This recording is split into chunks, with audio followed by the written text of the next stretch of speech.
Peuple de Dieu à travers le monde, que Dieu vous bénisse abondamment et puissamment au nom de notre Seigneur et Sauveur Christ Jésus, notre grand, infiniment excellent, infiniment glorieux, superbement merveilleux, notre grand Seigneur et Sauveur, revêtu de gloire et de magnificence, qui est assis à la droite de la majesté divine. Dieu l'a ressuscité des morts il y a plus de 2000 ans, après qu'il ait souffert une mort atroce, une mort horrible sur la croix pour nos péchés, les vôtres et les miens, afin que nous soyons rachetés de la colère à venir, afin que nous ayons une espérance. Donc c'est par ce grand Seigneur Jésus-Christ, dans cette chaîne porte le nom Jésus-Christ TV, c'est par lui donc que je vous souhaite la bienvenue en ce grand jour du samedi de l'an de grâce 2019, plus exactement le 7 décembre 2019. Mes frères et sœurs, je n'en reviens pas, je ne crois pas, c'est difficile à croire que nous sommes déjà à la fin de l'année. Il n'y a pas de cela très longtemps que nous avons commencé l'année 2019. C'est comme si c'est quelques jours qui sont passés. Je ne sais pas si je suis le seul, si c'est moi seul qui le constate. Les jours passent comme si c'était des secondes. Les mois passent comme si c'était des heures. Les semaines passent comme si c'était des jours. Mes frères et sœurs, le temps file. C'est l'occasion de nous rappeler, de nous racheter le temps. Car les jours sont mauvais. Nous devons racheter le temps. Être prêt pour le retour de notre Seigneur et Sauveur Christ Jésus. Rechercher la sanctification sans laquelle personne ne verra le Seigneur. Donc, je vous souhaite la bienvenue. En ce grand jour, nous allons partager le chapitre 18 du livre de Actes. C'est la continuation de cette grande balade que nous avons commencé, nous avons engagé à travers le livre de Actes, le premier livre du Nouveau Testament, véritablement, parce que le Nouveau Testament commence avec le jour de la Pentecôte, qui est relaté à Actes chapitre 2. Les 4 évangiles, Matthieu, Marc, Luc et Jean, ne sont que des évangiles de transition. Donc, le Nouveau Testament, la Nouvelle Alliance, qui est inaugurée le jour de la Pentecôte avec la réception du Saint-Esprit, commence à Actes chapitre 2, qui a fait l'objet d'une étude approfondie. Vous pouvez encore aller regarder ces choses. D'ailleurs, nous avons un coffret numérique qu'on appelle en anglais playlist, qui est disponible sur notre chaîne principale YouTube, Jésus-Christ TV. Vous pouvez aller voir ces choses. Mes frères, donc aujourd'hui, nous allons poursuivre avec le chapitre 18. Et comme vous le savez, avant quoi que ce soit que nous faisons, en pensée, en parole ou en acte, nous faisons tout au nom de notre Seigneur et Sauveur Christ Jésus, en rendant des actions de grâce à Dieu, son Père, qui est pareillement notre Père. Donc c'est une grande joie d'être de retour. Tout ce que Dieu fait, bon, nous avons eu un petit souci de connexion la dernière fois. C'est la raison pour laquelle l'émission n'a pas eu lieu. Mais pour vous qui êtes connectés, vous êtes amoureux de la parole de Dieu, parce que bien de fois, les gens viennent pour suivre les scoops, les gens viennent pour suivre quel pasteur on va encore dénoncer aujourd'hui, quelle vidéo de dénonciation on va encore montrer aujourd'hui. Si les croyants chrétiens lisaient attentivement, lisaient assidûment leur Bible, nous ne viendrons pas ici montrer ces vidéos de dénonciation. Nous viendrons uniquement ouvrir la Bible, aller verset après verset, étudier de manière approfondie la parole de Dieu. Mais nous montrons ces choses pour les âmes qui ne sont pas encore affermies, pour les personnes qui ont des problèmes à comprendre la vérité. Au moins, les yeux pouvaient être ouverts avec les vidéos de dénonciation que nous montrons. Parce que la Bible dit, l'homme animal ou l'homme charnel ne reçoit pas les choses de l'Esprit de Dieu, car elles sont une folie pour lui.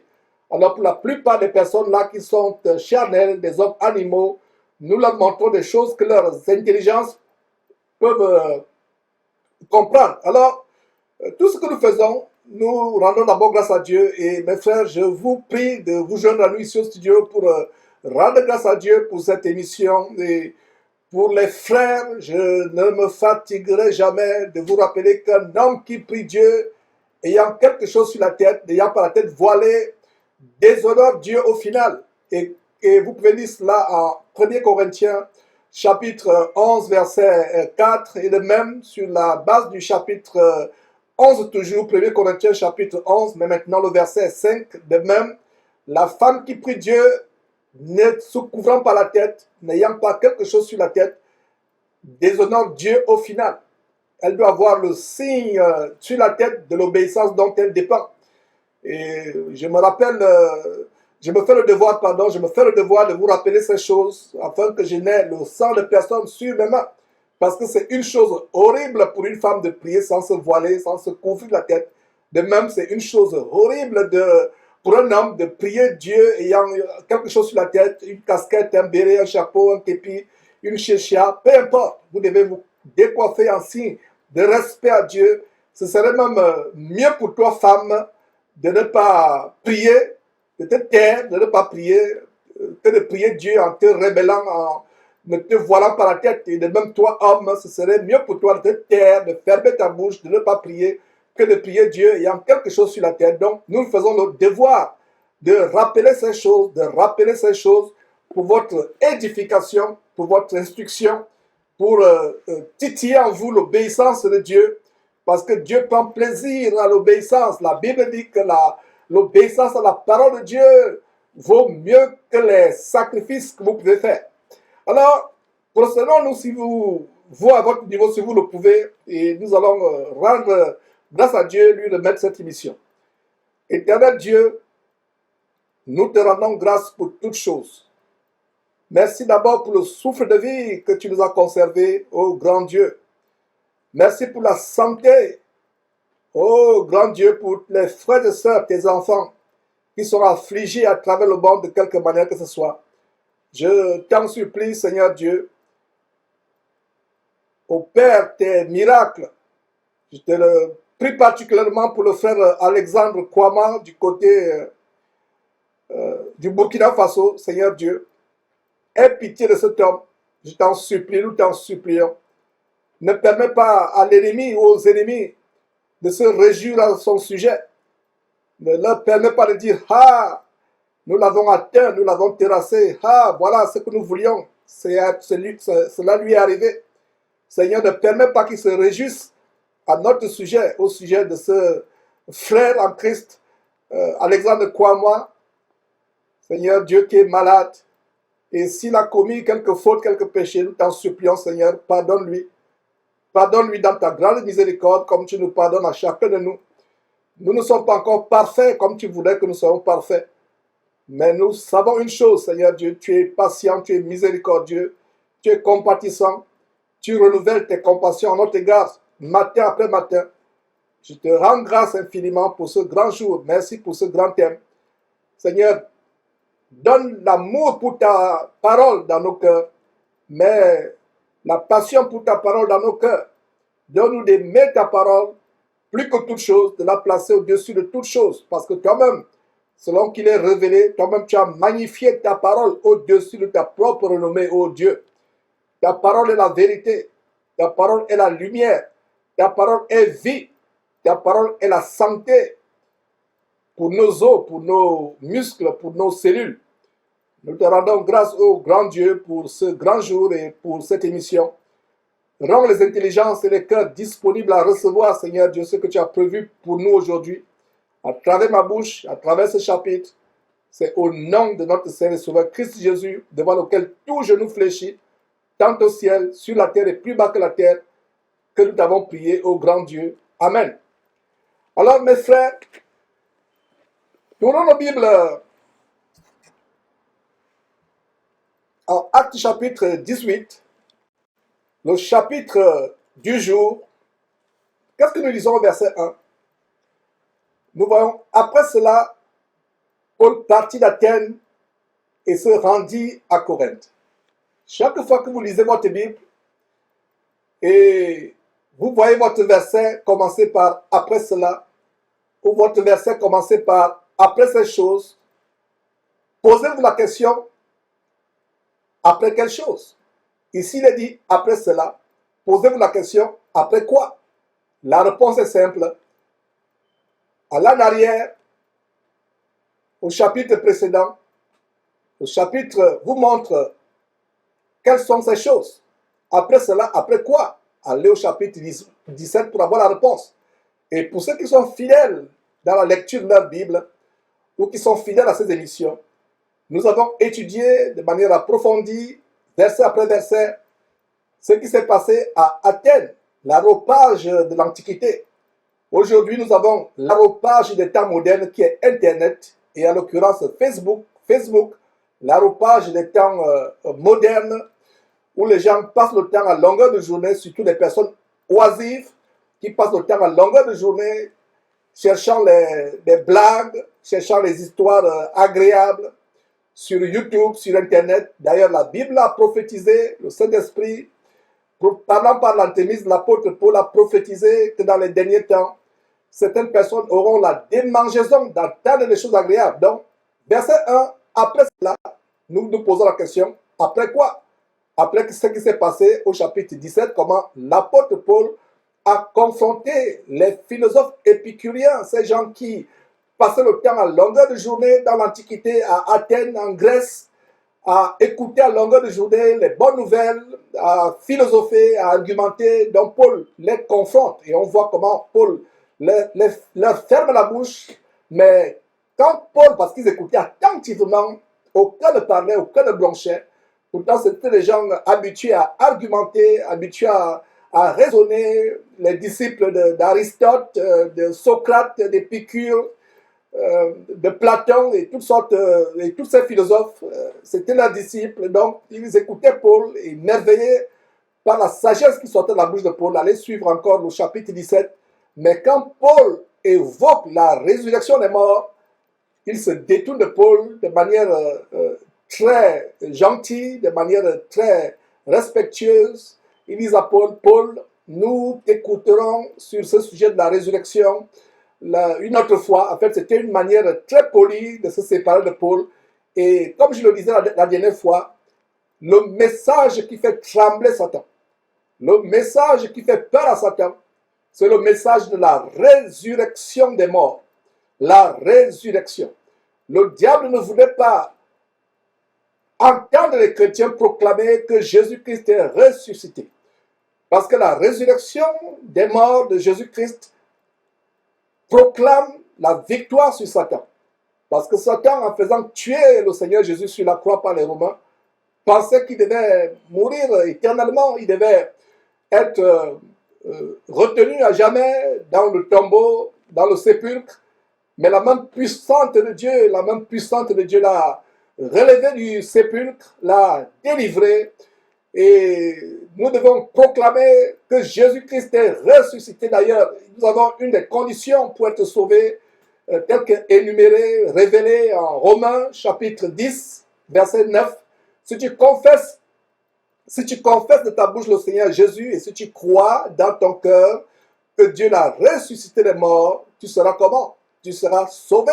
Donc nous confessons de notre bouche le Seigneur Jésus et nous croyons du fond de notre cœur que Dieu l'a ressuscité des morts. Il y a des croyants chrétiens qui ne croient pas que Dieu a ressuscité le Seigneur Jésus d'entre les morts. Et cela montre que ce ne sont pas les vrais chrétiens, ce sont les faux chrétiens. Donc l'ennemi, le diable, fera tout pour vous détourner de la parole de Dieu, fera tout pour enlever de votre cœur, enlever de votre intelligence l'infinie grandeur de la puissance de Dieu qui s'est déployée quand il a ressuscité le Seigneur Jésus d'entre les morts. Et d'ailleurs, l'apôtre Paul, écrivant aux Éphésiens, rappelle cela. Béni soit Dieu qui a ressuscité son Fils Jésus-Christ d'entre les morts. Voilà, donc c'est des choses grandes que nous devons proclamer chaque fois, soit dans notre cœur, soit à haute voix, que le Seigneur Jésus est ressuscité. La résurrection du Seigneur Jésus-Christ, c'est la matérialisation de la victoire sur tout le royaume de Satan. Et n'oubliez pas, mes frères et sœurs, que nous également, quand nous sommes devenus chrétiens, nous sommes morts en Christ à notre vie passée, nous avons été ensevelis avec Christ Jésus et nous sommes ressuscités avec lui. D'ailleurs, la Bible nous révèle que nous sommes assis à la droite de Dieu en Christ Jésus dans les lieux célestes. Donc nous ne sommes plus citoyens de cette terre, nous sommes les citoyens célestes. Nous sommes les citoyens, nous avons un meilleur passeport. Regardez comment les gens se battent pour avoir le passeport américain, pour avoir le passeport canadien. Et si vous saviez que nous avons un plus grand passeport, et ce passeport, c'est la marque de Christ à nous, l'espérance de la gloire. C'est ce passeport céleste, spirituel, qui nous donne d'être habitants du ciel, bien qu'étant encore sur terre physiquement, mais spirituellement, nous sommes assis avec Christ dans les lieux célestes. Nous sommes assis avec Christ dans les lieux célestes. Donc, c'est des grandes choses que mes frères et sœurs, nous devons rappeler chaque fois. Et donc, voilà, le premier verset nous a amené à ouvrir cette parenthèse. Donc, chaque fois que vous lisez un verset qui commence, un chapitre qui commence, ou un verset qui commence, après ces choses, après cela, posez-vous la question, après quoi? Posez-vous la question, après quelle chose? Et le texte qui précède, ou le chapitre qui précède, ou les versets qui précèdent, vous montrent de quelle chose il s'agit. Alors, Paul a fermé la bouche aux Athéniens, philosophes qui passaient la journée à argumenter sur le Facebook de l'Antiquité qui s'appelait l'aropage. Et nous arrivons donc à ce chapitre sur votre écran qui fait l'objet de lectures approfondies de ce jour. Donc, après cela, Paul partit d'Athènes. Parce que les gens, de manière tellement polie, se sont séparés de lui quand il a commencé à prêcher la résurrection d'entre les morts du Seigneur Jésus-Christ. Donc, après cela, Paul partit d'Athènes et se rendit à Corinthe. Le verset 2 nous dit ceci. Il y trouva un juif nommé Aquilas, originaire du Pont, récemment arrivé d'Italie avec sa femme, Priscille, parce que Claude avait ordonné à tous les Juifs, de sortir de Rome. Il se lia avec eux, voilà, donc c'est pas dans notre génération ou dans notre époque où on a commencé à voir la persécution des Juifs. Depuis la nuit des temps, les Juifs ont fait l'objet de persécution, exactement comme les chrétiens de plus en plus, je vais dire les vrais chrétiens. Et ce que l'empereur de Rome, Claude, le roi d'Italie ou l'empereur de Rome, Claude a fait, ce n'est pas différent de ce que Hitler avait fait. Non seulement il a commencé à faire sortir tous les Juifs de l'Allemagne ou des territoires qui étaient sous sa domination, il a tué des millions et des Juifs dans des chambres à gaz. Il a fait exécuter des millions de Juifs. Donc ça ne date pas d'aujourd'hui, de nos jours, de notre temps, de notre génération. Il y a 2000 ans, voilà donc un roi qui ordonne que tous les Juifs sortent de Rome. Et il se trouve donc un Juif nommé Aquilas, qui était originaire du Pont, était récemment arrivé d'Italie avec sa femme Priscille. Donc voilà un merveilleux couple de chrétiens. Un Juif avec sa femme Priscille, qui sont des chrétiens. Voilà donc comment Aquilas avait abandonné la religion judaïste, parce qu'il avait compris que ce n'était pas cette religion qui devait amener les gens à Dieu, que cette religion était tout simplement un moyen pour les amener à Jésus-Christ. Et ayant compris cela, il est devenu chrétien. Et au verset 3, et comme il avait le même métier, il demeura chez eux et il travailla, ils étaient faiseurs de tentes. Voilà une grande révélation que nous avons ici. Et comme il avait le même métier, il demeura chez eux et il travailla. Mes frères et sœurs, la Bible dit, nous devons être imitateurs de Christ Jésus. Le Seigneur Jésus avait un travail. Il était charpentier comme son père adoptif, son père terrestre, Joseph. Jésus avait un travail. Et nous voyons ici comment l'apôtre Paul, qui était un docteur de la loi par le passé, lui-même avait un métier. Et comme il avait le même métier, il demeura chez eux et il travailla. Et quel était le métier de Paul? Faisait des tentes. Faisait des tentes. C'est pas avec quelle matière, certainement avec du cuir ou avec d'autres matières selon la technologie de l'époque. Mais il était faiseur de tentes. Paul avait un métier. Qu'est-ce que ça nous apprend? Un homme de Dieu doit avoir un métier, doit travailler. Il ne peut pas dépendre entièrement des dîmes et des offrandes. Les dîmes, d'ailleurs, ne sont plus d'actualité. Mais les offrandes, c'est possible. Mais les offrandes, c'est pour le ministère. C'est pour... généralement, ce n'est pas pour nourrir l'homme de Dieu. Pour pouvoir avoir ses besoins, c'est pour les besoins du ministère. Pour les besoins du ministère. La dîme signifie 10%. Nous ne sommes plus tenus à payer les dîmes parce que payer la dîme aujourd'hui, c'est continuer à être sous la loi. Nous avons ce verset en 2 Corinthiens, chapitre 9, verset 2. 2 Corinthiens, chapitre 9, verset 2, qui dit que chacun donne comme il a résolu en son cœur, sans contrainte ni tristesse, car Dieu aime celui qui donne avec joie.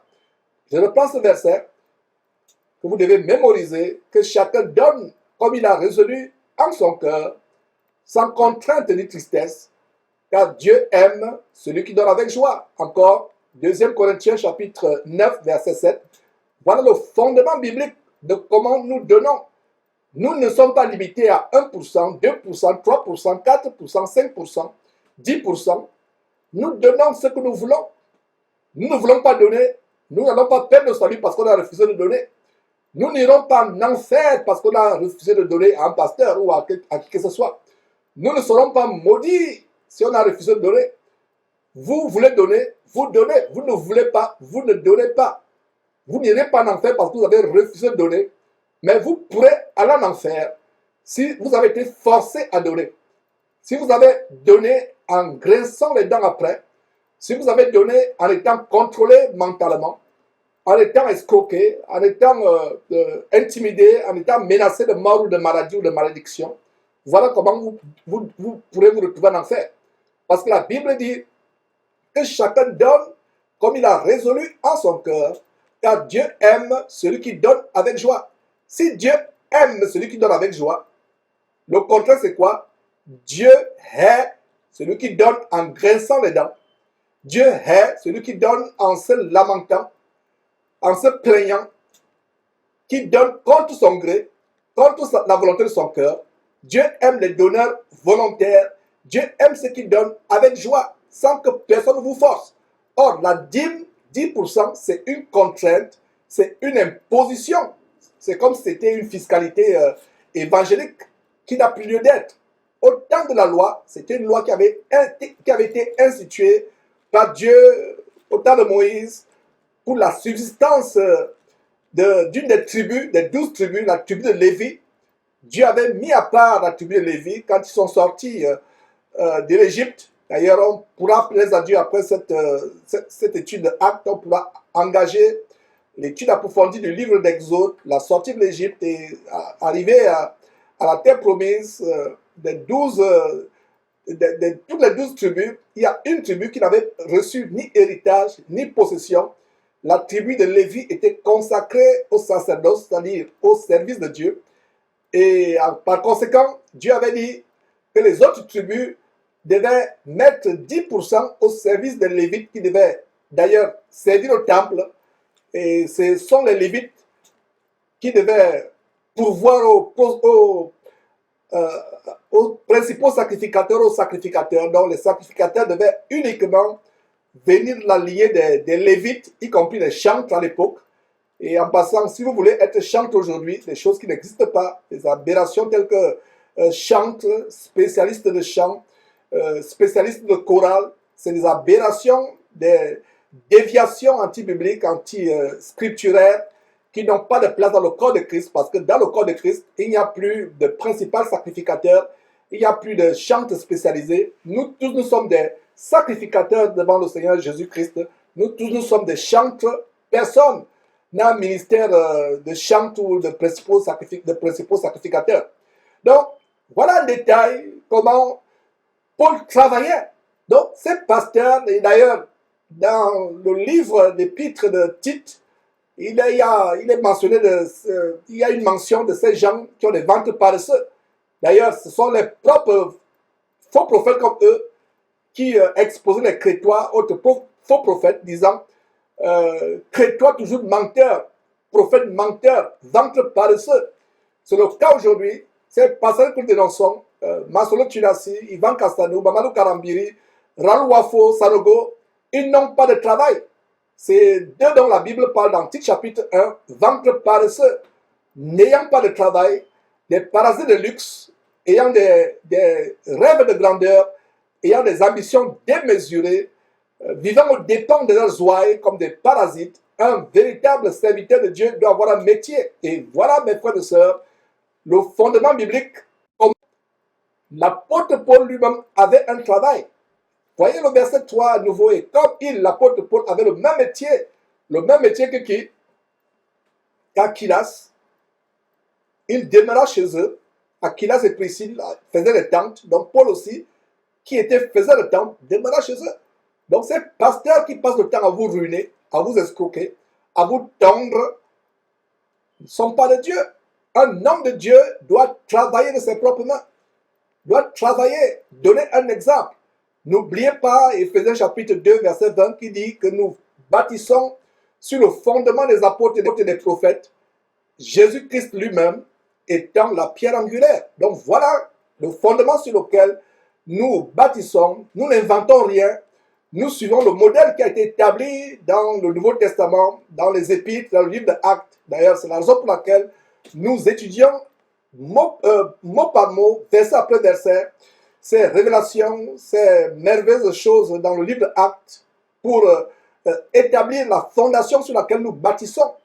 Si quelqu'un bâtit sur une fondation autre que celle de Jésus-Christ, sur une fondation autre que celle des apôtres comme Paul et Pierre, il suit tout simplement le diable.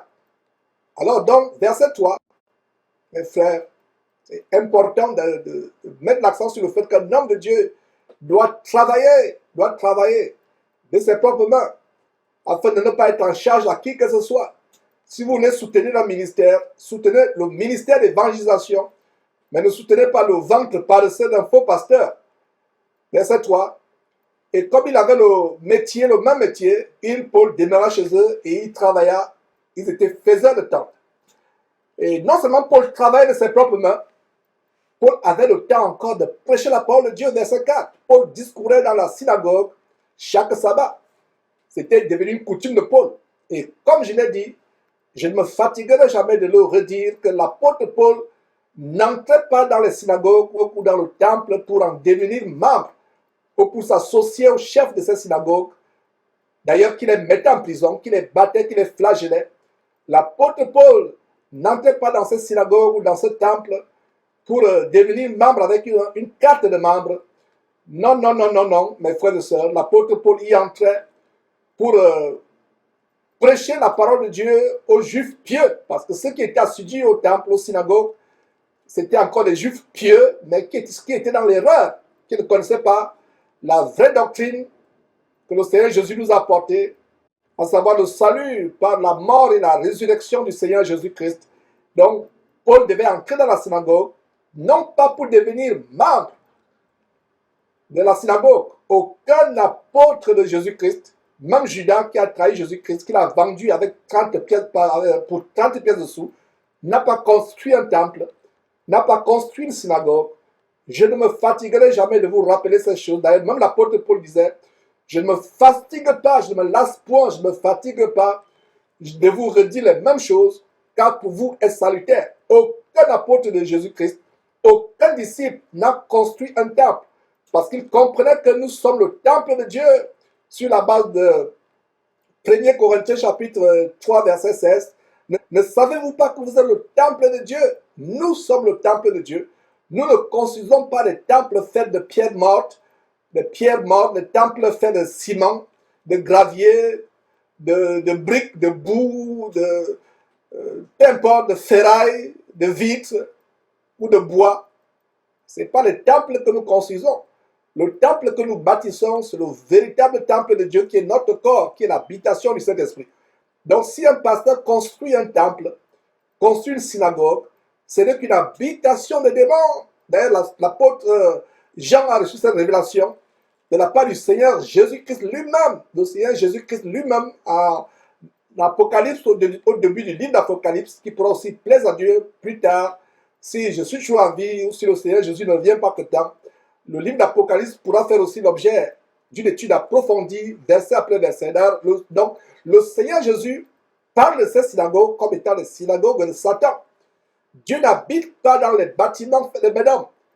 Le temple bâti par Salomon, c'était la préfiguration du véritable temple que Jésus-Christ est venu établir par son corps, dont nous sommes membres, lui-même étant la tête.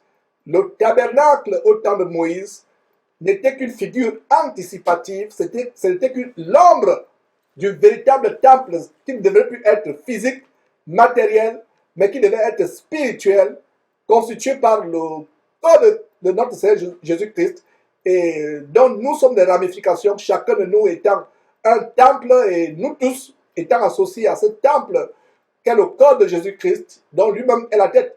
Donc ces faux pasteurs qui font des collectes pour assouvir leur rêve de grandeur, leur folie démesurée de grandeur, qui vous font contribuer pour la mort. Ils vous font contribuer pour les habitations des démons. Au retour de Jésus-Christ, mes frères et sœurs, quand les saints seront enlevés au ciel, les vrais élus de Dieu seront enlevés au ciel pour aller à la rencontre du Seigneur Jésus-Christ, ces temples pour lesquels la plupart d'entre vous, même vous qui m'écoutez actuellement, auxquels vous avez contribué, ces temples seront détruits. Ce sont des habitations de démons. Alors, verset 4, Paul discourait dans la synagogue chaque sabbat. Regardez la fidélité de Paul, malgré le fait qu'il avait un travail, il avait un métier, mais chaque samedi, il venait prêcher l'évangile, la bonne nouvelle de l'évangile du Seigneur Jésus-Christ aux Juifs pieux. Et le verset continue en disant, et il persuadait des Juifs et des Grecs. Il est persuadé. Ce n'est pas nous qui convertissons. Il n'est pas dit qu'il les convertissait, il est persuadé. Nous s'aimons et c'est Dieu qui fait grandir, qui fait germer le fruit. Ce n'est pas nous qui convertissons. Notre travail doit se limiter à persuader, à encourager, à exposer les œuvres des ténèbres, à évangéliser, à convaincre les gens à les persuader. Et verset 5, mais quand Silas et Timothée furent arrivés de la Macédoine, ils se donnaient tout entier à la parole, attestant aux Juifs que Jésus était le Christ. Donc quand Silas et Timothée arrivent, ils se donnent tout entier. Certainement, il avait le soutien. Et ma compréhension est qu'il avait il avait suffisamment mis de côté de quoi pouvoir leurs besoins. Et peut-être Silas aussi et Timothée avaient de quoi pouvoir leurs besoins. Et l'apôtre Paul dit quelque part, il a travaillé de ses propres mains afin de n'être en charge à qui que ce soit. C'est ça également que nous attelons à faire derrière Jésus-Christ. Vous vous rappelez, il y avait une année, je dis même 2 ou 3 ans, où jour après jour, je venais derrière cette trompette prêcher la parole de Dieu tous les jours. Et c'était difficile. Mon épouse était la seule qui travaillait. Et je bénis Dieu pour une telle épouse. Et mon frère qui est encore célibataire, que Dieu te fasse grâce de trouver une épouse qui te soutient dans ton ministère, sans gémir, sans se fatiguer. Donc mon épouse était celle qui travaillait à l'époque. Et je rends grâce à Dieu et que Dieu la bénisse pour ce zèle qu'elle a eu et qu'elle continue à avoir, nous soutenant. Mais à un moment, son travail, elle seule ne pouvait pas subvenir à nos charges, non seulement de la maison domestique, mais aux charges de fonctionnement de Jésus-Christ TV. Et elles sont assez élevées, surtout avec le satellite de l'Afrique. Alors il a fallu que moi-même, je travaille aussi. Et j'aurais bien voulu que nous ayons des émissions tous les jours, jour après jour, mais il faut travailler. Et même mon travail et son travail, jusque-là, nous n'arrivions pas à soutenir à 100% les charges, surtout la diffusion en Afrique sur satellite. Encore les charges du studio, peut-être elle et moi, on pouvait les soutenir, les supporter, nous deux. Mais la diffusion en Afrique, c'est lourd. Mais je rends grâce à Dieu Et ma croyance, c'est que Dieu va susciter les personnes. Donc, mes frères et sœurs, un homme de Dieu doit travailler, travailler. Et si vous avez suffisamment mis de l'argent de côté, épargné, vous pouvez vous permettre de dire, ok, j'arrête de travailler pour me consacrer à 100% à la parole, à la prédication, pour me donner tout entier à la parole. Et donc voilà, mes frères et sœurs, des détails pratiques que nous devons suivre.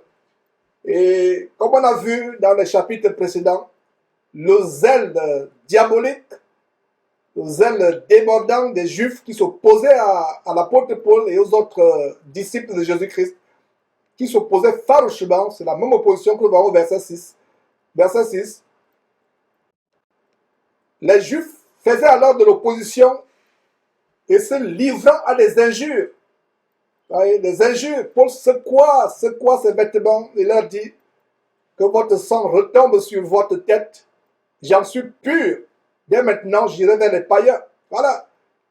On a vu jusqu'à présent comment l'apôtre Paul, de manière infatigable, de manière zélée, allait dans les synagogues chaque samedi prêcher la parole de Dieu. Mais à ce verset 6, on voit comment il en a marre des menaces, des injures des Juifs, des menaces. Alors Paul fait exactement ce que le Seigneur Jésus a recommandé quand il était sur terre avec ses apôtres, ses disciples.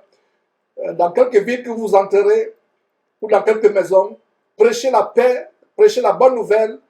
Si la ville ou la maison est digne de recevoir cette paix, cette bonne nouvelle demeurera avec eux pour leur salut.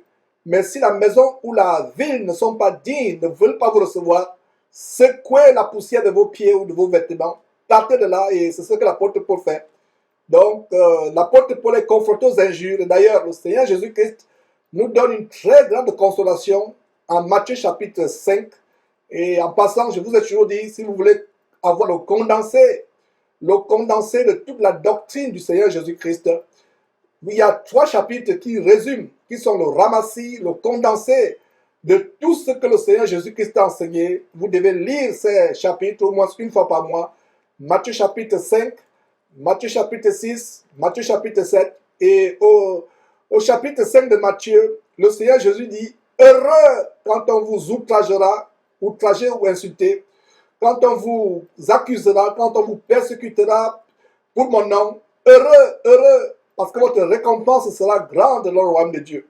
Et bien des fois, mes frères et sœurs, surtout moi, votre frère qui vous parle, si vous pouviez savoir les injures, les lettres que je reçois, les courriers, les emails de menaces, d'injures que je reçois, ça ne doit pas m'offusquer. Au contraire, ça doit donner de la joie. Donc, toi, ma sœur, qui t'es converti au Seigneur Jésus-Christ, qui a décidé de renoncer au monde, ou toi, mon frère, qui a fait pareillement, ne te soucie pas des moqueries de ta famille, des injures, des moqueries de tes anciens camarades, anciens collègues ou anciens amis. Ne te soucie pas de ces choses. Sache que quand on t'insulte, quand on te calomnie, quand on t'outrage pour ta décision de suivre Jésus-Christ de manière radicale, c'est une bénédiction, c'est une joie, mes frères et sœurs. Donc, soyez consolés par cela. Donc, voilà comment l'apôtre Paul lui-même a été exposé aux injures. Et il y a d'ailleurs, on va voir dans un chapitre à venir, comment Paul est tenu devant un tribunal et il y a un procureur de la République. Un procureur qui, un homme tertullien ou tertulle, très éloquent, un véritable homme de loi, procureur, qui insulte publiquement Paul. Il dit cet homme est une peste, une véritable peste. Et voilà le genre d'injure que moi, votre frère Georges, je reçois à longueur de journée. Et c'est une joie parce que le Seigneur Jésus a dit, heureux serez-vous quand on vous outragera, on vous insultera. Le Seigneur Jésus n'a pas dit à Matthieu chapitre 5, malheureux serez-vous. Alors si toi mon frère, toi ma soeur, tu es malheureux ou malheureuse quand on t'outrage, quand on se moque de toi, quand on t'insulte, ça veut dire que tu n'es pas disciple de Jésus-Christ. Un disciple de Jésus-Christ est dans la joie quand on le flagelle pour la vérité. Un véritable disciple de Jésus-Christ est dans la joie quand on l'outrage, quand on le calomnie, quand on l'insulte, on l'injurie pour la vérité. Ne soyez pas malheureux quand on vous insulte, quand on vous persécute. Ne soyez pas triste, mais soyez heureux. Alors, l'apôtre Paul, verset 6, Donc, ces Juifs qui lui font opposition en se livrant à des injures, pour secouer ses vêtements, il a dit que votre sang retombe sur votre tête. J'en suis pur. Dès maintenant, j'irai vers les païens. Voilà comment l'apôtre Paul devient, à partir de cet instant, l'apôtre des païens, l'apôtre de vous et moi.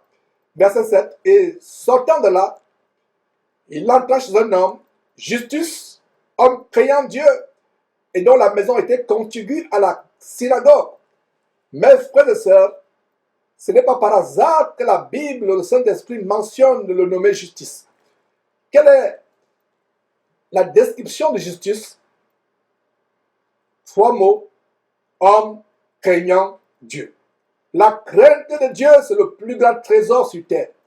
La crainte de Dieu, c'est le commencement de la sagesse.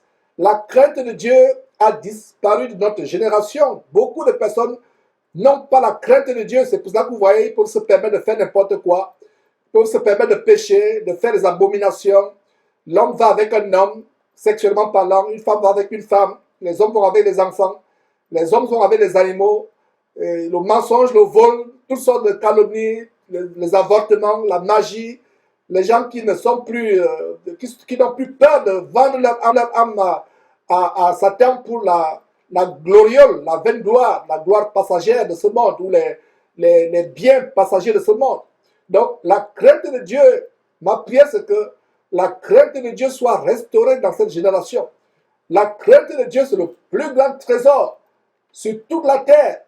La crainte de Dieu, c'est le commencement de la sagesse. La crainte de Dieu, c'est la route, la voie qui mène vers la vie et vers la vie éternelle. Donc voilà un homme chez qui Paul entre. Comment le Saint-Esprit décrit cet homme? Le Saint-Esprit décrit cet homme comme étant un homme craignant Dieu. Il craignait Dieu et la maison était contiguë, c'est-à-dire la maison était proche. C'était sa maison et la synagogue. Verset 8. Cependant, Crispus, le chef de la synagogue, crut au Seigneur. Voilà un autre verset, mes frères et sœurs, qui prouve que Paul n'entrait pas dans la synagogue pour devenir associé de Crispus ou d'autres chefs pour prêcher la parole. Le verset 8 dit, cependant, Crispus, le chef de la synagogue, crut au Seigneur. Ça signifie quoi? Mes frères et sœurs, il n'y a pas plus grande logique que les versets bibliques. Il n'y a pas plus grande logique que la parole de Dieu. Cependant, Crispus, le chef de la synagogue, crut au Seigneur. Ça veut dire quoi? Tout ce temps qu'il était chef de la synagogue, il ne croyait pas au Seigneur Jésus. Avez-vous compris cela? Donc, tout ce temps que Crispus était chef de la synagogue, une position sociale élevée, une position religieuse élevée, et à cette époque, mes frères et sœurs, si vous étiez chef de la synagogue, les portes vous étiez ouvertes. Vous étiez influent sur le plan social, sur le plan politique, sur le plan économique. Chef de la synagogue. Tout chef de la synagogue qu'il était, Crispus ne croyait pas au Seigneur. Il a fallu que Paul, avec sa persistance, son zèle, sa ferveur, son enthousiasme, sa persistance, son endurance, chaque samedi, entrant dans les synagogues, avec cette persistance, le chef de la synagogue crut au Seigneur. Voilà pourquoi Paul entrait dans la synagogue. Pas pour devenir membre de la synagogue, parce qu'il y a des gens qui me disent, mais Georges, tu dis que nous ne devons plus aller dans ces bâtiments le dimanche, mais l'apôtre Paul entrait dans les synagogues. Non. Le verset 8 vous montre le but pour lequel l'apôtre Paul entrait dans la synagogue. Le chef de la synagogue, Crispus, crut au Seigneur. Ça veut dire quoi? Ça veut dire quoi? Ça veut dire qu'il ne croyait pas au Seigneur avant. Tout chef de la synagogue qu'il était. Vous voyez comment les gens aujourd'hui, ces pharisiens des temps modernes, ces faux pasteurs ou ces cardinaux, archevêques, ces papes de l'abomination catholique, ils ressemblent aux chefs de synagogue avec leurs robes écarlates en pourpre, leur phylactère autour du cou, autour des reins. Ils ne croient pas en Dieu. Ils ne croient pas en Jésus-Christ. D'où les abominations que vous voyez qui gangrènent au Vatican, l'Église catholique, les enfants qui sont sodomisés, abusés. Voyez, le chef de la synagogue, un homme religieux, maintenant qui croit. Donc, tout ce temps qu'il était homme religieux, tout ce temps qu'il était chef de la synagogue, il ne croyait pas. Donc, Crispus, le chef de la synagogue, crut au Seigneur avec qui? Avec toute sa famille. Et plusieurs Corinthiens qui avaient entendu Paul crurent aussi et furent baptisés. Et ce ministère de Paul aux Corinthiens est exposé par le Saint-Esprit dans les deux épîtres que Paul a écrites, inspirées par le Saint-Esprit, 1 Corinthiens, 2 Corinthiens. Voyez, non seulement un chef de la synagogue, voilà un gros poisson que Paul a pêché, un gros poisson, un chef de la synagogue qui pensait croire en Dieu, qui pensait être élu de Dieu, mais qui croit au Seigneur Jésus-Christ, réalise à quel point sa position élevée de chef de synagogue était du néant. Et le voilà qui est converti, qui est baptisé, et il devient un bébé spirituel qui doit grandir dans la foi chrétienne. Voilà comment il a chuté de son piédestal, de son gratte-ciel élevé de chef de synagogue. Il est tombé au bas de l'étage, il s'est converti à Christ Jésus. Et le voilà, un bébé spirituel qui doit être nourri, enseigné et qui est baptisé. Verset 9.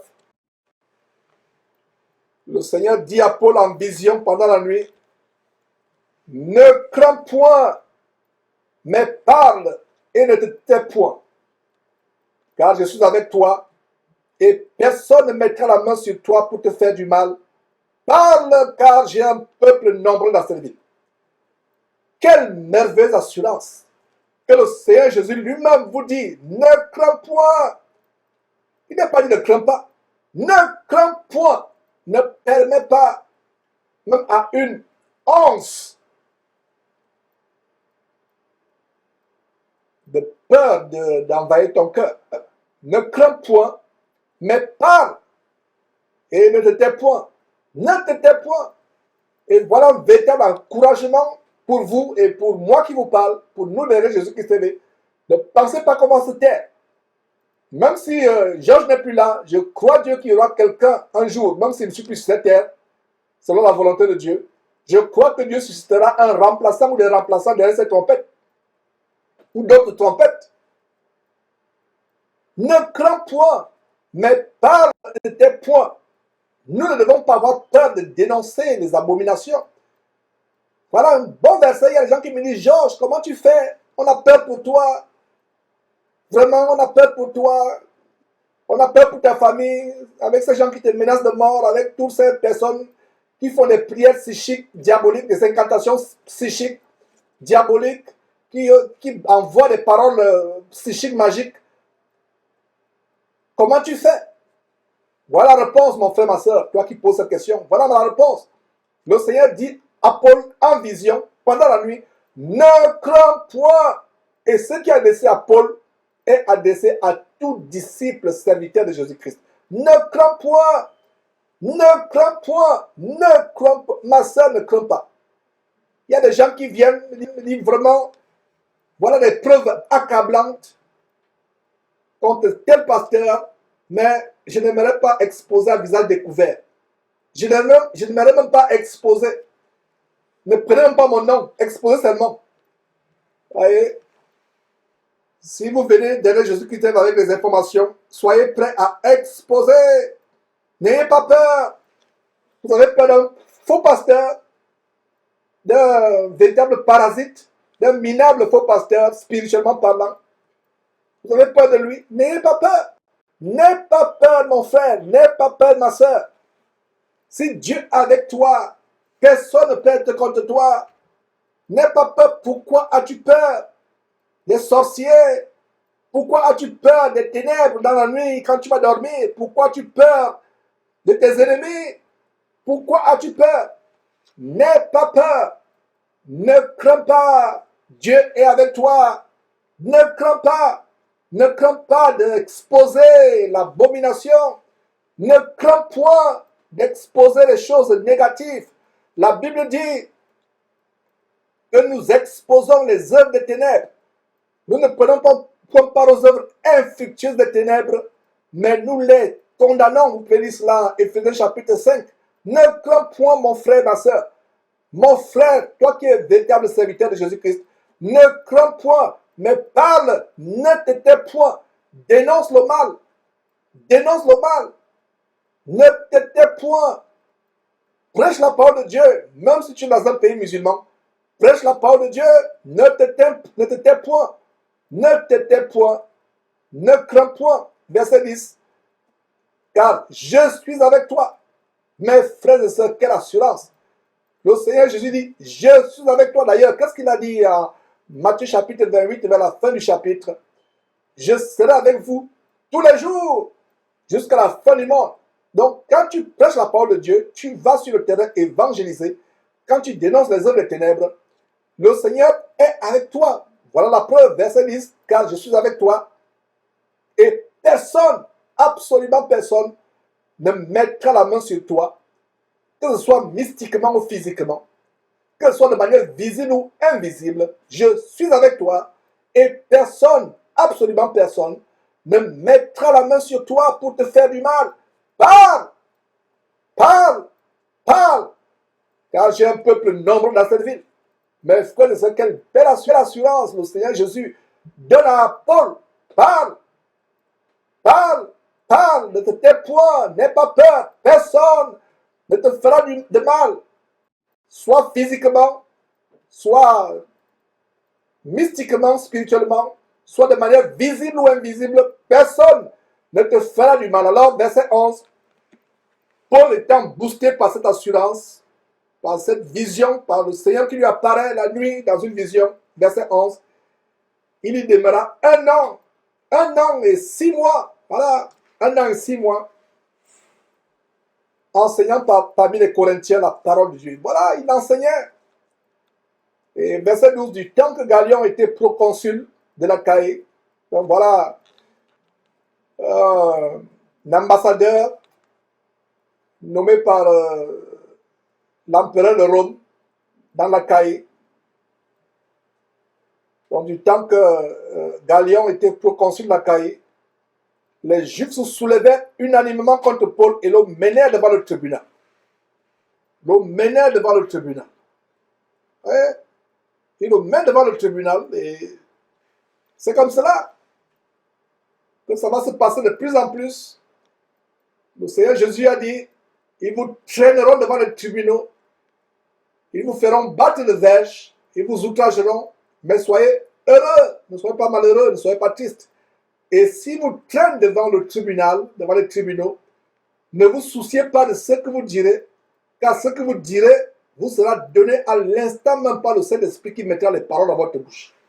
Donc, il arrivait des chrétiens qu'on a mis devant les tribunaux, même dans notre génération, qui ouvrent la bouche et émerveillent le tribunal par les paroles qui sortent de leur bouche. Donc, voilà une grande promesse que je vous rappelle de la part du Seigneur Jésus-Christ. Donc, voilà des personnes qui se soulèvent, des Juifs, toujours des Juifs. Tellement ils étaient fâchés en apprenant la nouvelle de ce gros poisson qui a été pêché, Crispus, le chef de la synagogue. Comment ne pouvait-il pas être courroucé, rempli de courroux, rempli de colère, d'une colère excessive? Donc ces Juifs se soulevèrent unanimement, donc tous, ces hommes méchants, ne craignant pas Dieu, se soulevèrent unanimement contre Paul et le menèrent devant le tribunal, verset 13, en disant, cet homme excite les gens à servir Dieu d'une manière contraire à la loi. Voilà. Une accusation mensongère. Peut-être étaient-ils sincères dans leur accusation, mais ils étaient sincèrement dans l'erreur. Donc il dit, ces gens, Paul et Silas et autres, se soulèvent. Paul, Silas, Timothée et autres se soulèvent.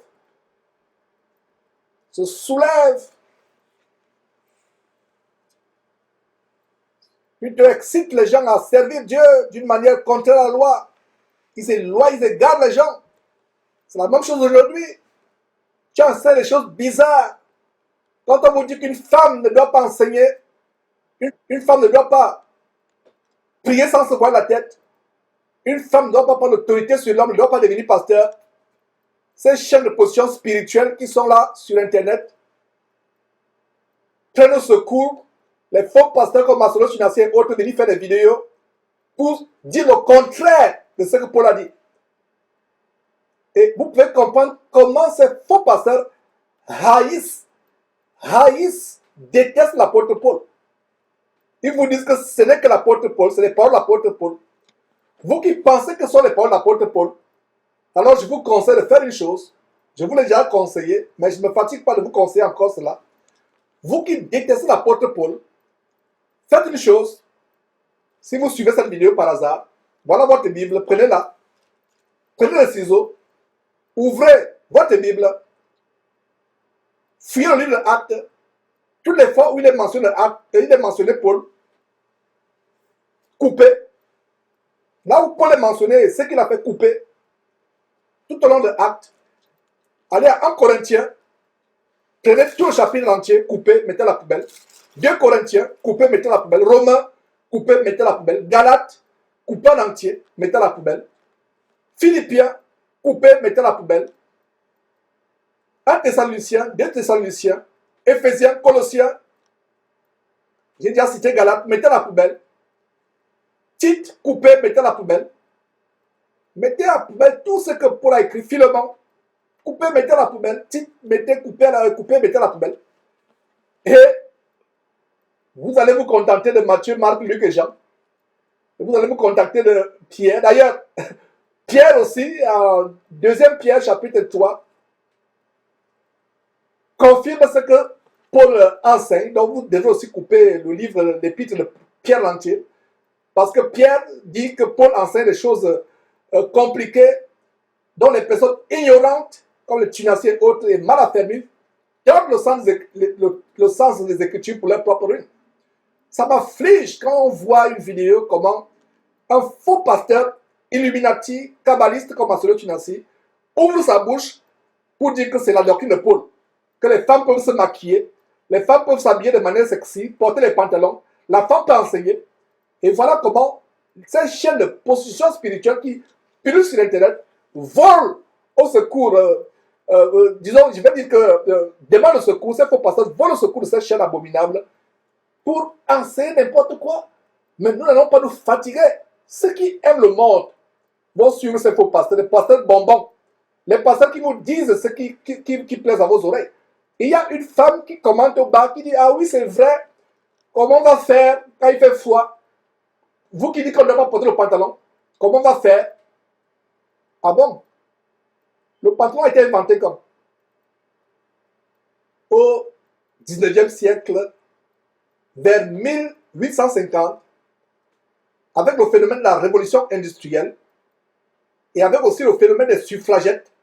Les suffragettes, c'était les femmes c'était la première vague de rébellion collective des femmes, d'émancipation des femmes.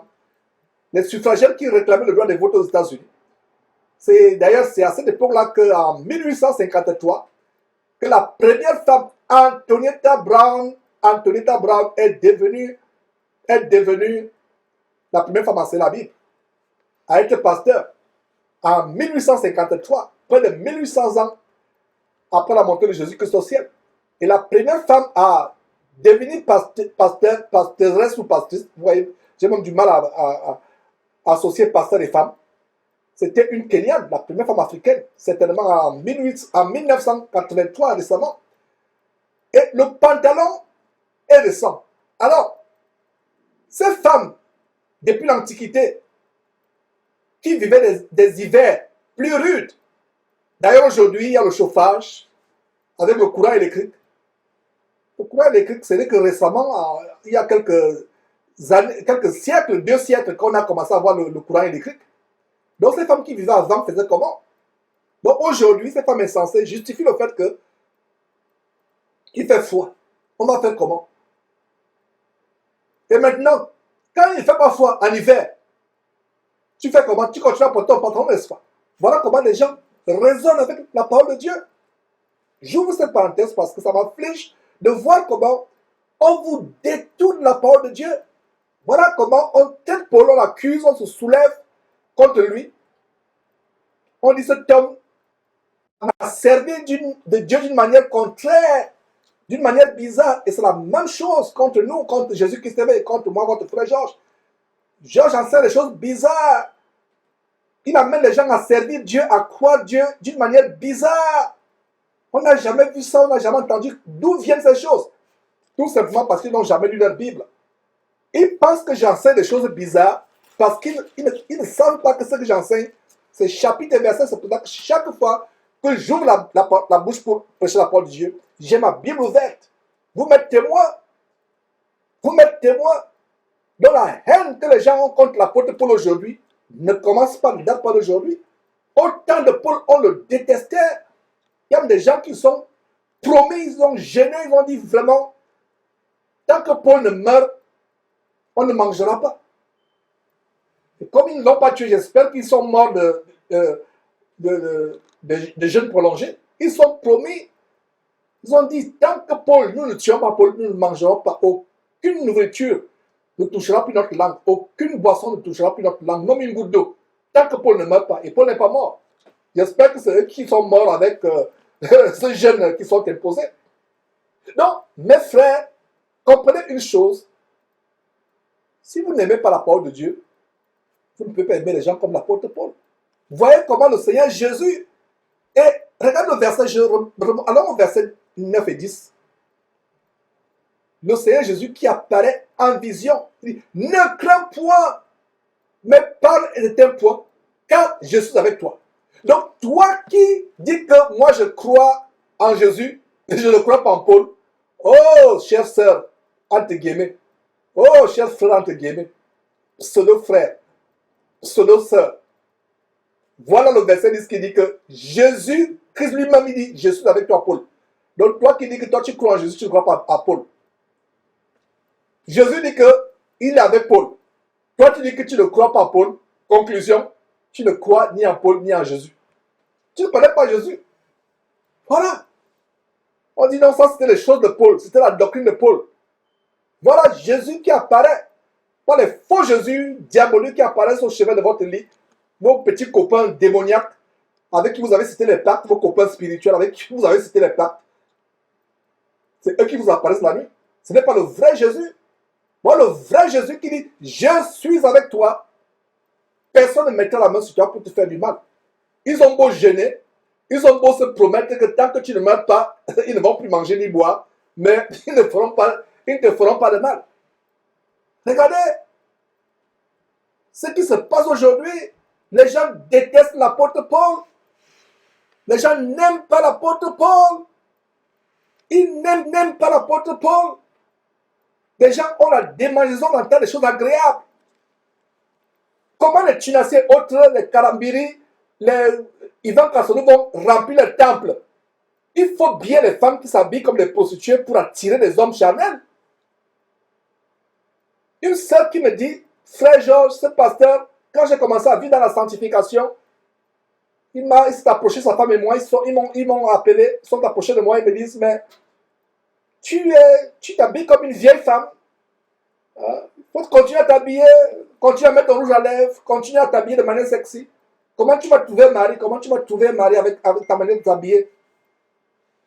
Tu t'habilles de manière sexy pour trouver un mari. C'est un voyou que tu vas trouver. Quand il a pris ce qu'il a voulu prendre de toi, il sera dégoûté. Il va regarder une autre femme qui s'habille plus sexy que toi. Sexy. Dans l'habillement sexy à quoi? Sexy à sexe. Oh, sœur tourmentée par l'esprit du monde.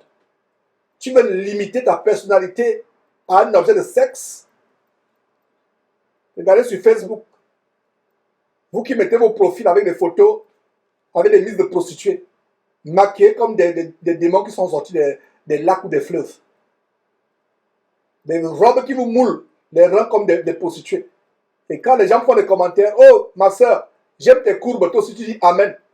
J'aime tes fossiles, Amen. J'aime tes faux ongles, Amen. sur Facebook. Voilà les choses que vous aimez. Voilà les choses que vous aimez. Il y a Colombe Père qui dit sur YouTube, une sœur, mettons les collants et les leggings pour l'hiver pour mes sœurs en Christ. Grosses chaussettes, de laine mélangée, collants et grosses chaussettes. Maintenant, voilà, vous mettez ça sur votre robe. Tout ce que vous mettez sur votre robe, ça c'est privé. Vous mettez une longue jupe, une grosse jupe. Maintenant, doublez les leggings, doublez les collants, doublez, peu importe. Ça c'est votre intimité, personne ne le voit. Regardez comment on vous entraîne en enfer. Il y a Ézéchiel 9 qui dit, en hiver, sur YouTube, en hiver, la jupe est suffisante. Une jupe longue, des bottes qui arrivent jusqu'aux genoux, des jambières, un leggings, des grosses chaussettes et un long manteau fourré. Tu auras même chaud. Voilà. Tout ça, c'est la rébellion. Rébellion, rébellion. L'esprit du monde. On se rebelle, on se rebelle. On se rebelle. On raisonne contre Dieu. Aujourd'hui, il y a ces leggings. Il y a tout. Avant, il n'y avait même pas de leggings. On ne connaissait pas ça avant. Les femmes, il y a 300 ans, 400 ans, au temps de Jésus, ne connaissaient pas les leggings, ne connaissaient pas les jambières. Elles connaissaient seulement la longue robe. Et il n'y avait pas de chauffage. Il n'y avait pas de métro chauffé. Il n'y avait pas de... Même à New York, je ne sais pas dans vos villes, à New York, il y a les caniveaux chauffés. C'est-à-dire qu'on met des chaudières, je ne sais pas ce qu'ils mettent dans les caniveaux. Et quand vous baladez sur le trottoir, ça renvoie la chaleur. Les bus sont chauffés, les voitures sont chauffées, les maisons sont chauffées. De quoi parlez-vous là? Il y a des centaines d'années, il n'y avait pas d'électricité. Les femmes faisaient comment? Continuez à raisonner. Ça me fait mal de voir comment ces personnes enseignent des choses de mort et vous les suivez. Continuez à les suivre. Mais nous, même si une ou trois personnes, 2 personnes suivent, c'est suffisant. Large est la voie qui mène à la perdition. Beaucoup sont ceux qui passent par là. Beaucoup vont vouloir suivre ces bonbons pasteurs. L'évangile bonbon, l'évangile caramélisé, des pasteurs bonbons pasteurs. Allez les suivre. Les gens n'aiment pas la dureté de l'évangile. Les gens disent, oh non, ça c'est dur. On ne peut pas supporter cela. C'est votre chair qui trouve que c'est dur. Mes frères. Et donc, comme l'apôtre Paul, on dit cet homme, verset 13, cet homme, l'apôtre Paul, cet homme excite les gens à servir Dieu d'une manière bizarre, d'une manière étrange, d'une manière que nous ne connaissons pas, d'une manière qui est contraire à notre religion. Nos parents, nos ancêtres ont été habitués à cette religion, cette manière de voir les choses, à nos coutumes, à nos traditions. Cet homme renverse, bouleverse nos traditions, bouleverse nos coutumes. Verset 14.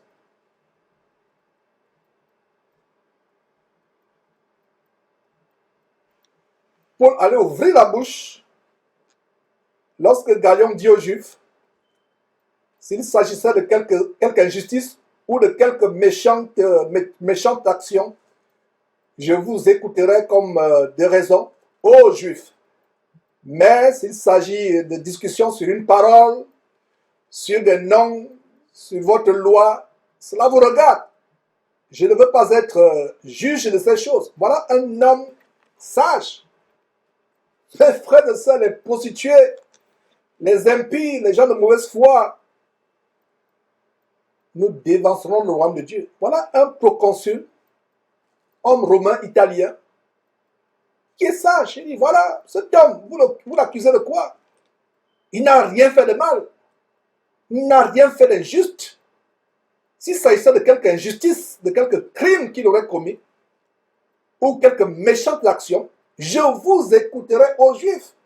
Mais verset 15, s'il s'agit de discussions sur une parole, sur des noms, ou sur votre loi, cela vous regarde. Je ne veux pas être juge de ces choses. Alors, verset 16, il est renvoyé du tribunal. Verset 17, alors tous, se saisissant de Sosthène, le chef de la synagogue, le bâtit devant le tribunal sans que Galion s'en mit en peine. Voilà, furieux qu'il ne pouvait pas atteindre Paul, Il se saisit de Sostène, le chef de la synagogue. Ils le battent. Ils le battent devant le tribunal.